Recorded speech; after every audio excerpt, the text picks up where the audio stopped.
বাড়ি আসার জন্য সকালে তাড়াতাড়ি করে ঘুমের থেকে উঠে পড়লাম আর উঠে চলে আসলাম বিধাননগর স্টেশনে এসে একটা টিকিট কেটে নিলাম, যার দাম ছিল 10 টাকা। ছোটবেলার থেকে একটা জিনিসের পরিবর্তন আমি দেখিনি, সেটা হচ্ছে ট্রেনের টিকিট, যার দাম ছিল 10 টাকা। টিকিট কেটে নিয়ে আমি প্ল্যাটফর্মের উপরে চলে আসলাম, ট্রেনের জন্য ওয়েট করছিলাম। আমি অনেক আগে চলে এসেছিলাম, 30 মিনিট আগে, তার জন্য ট্রেনের জন্য একটু বসেছিলাম।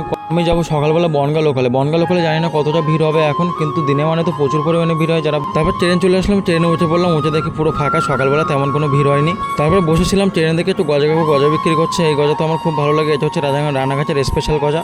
যারা খেয়েছো তারা তো অবশ্যই জানো যে গজাগুলো। তারপর বারাসাত পার হতে একটা জিনিস লক্ষ্য করলাম যে এইদিকে অনেক কুয়াশা পড়েছে, তেমন ঠান্ডাও লাগছে। কলকাতার দিকে তেমন একটা ঠান্ডা নেই। কিছুক্ষণ পর দেখতে দেখতে হাবড়া স্টেশন চলে আসলো। আমার হাবড়া স্টেশনে লাভতে হবে, কারণ বাড়ি যেতে গেলে আমার হাবড়া স্টেশনে লাভতে হয়। হাবড়া স্টেশন কিন্তু একটা জনপ্রিয় স্টেশন, সবাই চেনে। তোমরা কারা কারা হাবড়া স্টেশনে এসছো কমেন্টে অবশ্যই বলো। স্টেশনের থেকে বেরিয়ে মেন রোডের দিকে যেতে গিয়ে দেখলাম রাস্তায় কত ভিড়। রাস্তায় আসতে আমি সাথে সাথে পেয়ে গেলাম অটো, আর অটোতে উঠে বললাম। হালকা হালকা ঘুম পাচ্ছিল, কারণ হাওয়া লাগছিল, হাওয়াটা খুব সুন্দর লাগছিল। অনেকটা সময় অটোতে থাকার পরে তারপর লেবে গেলাম অটো থেকে। বাড়ি যাওয়ার জন্য আমি হাঁটতে শুরু করলাম। এটা হচ্ছে আমাদের বাড়ির রাস্তা, আর এটা হচ্ছে আমাদের বাড়ি।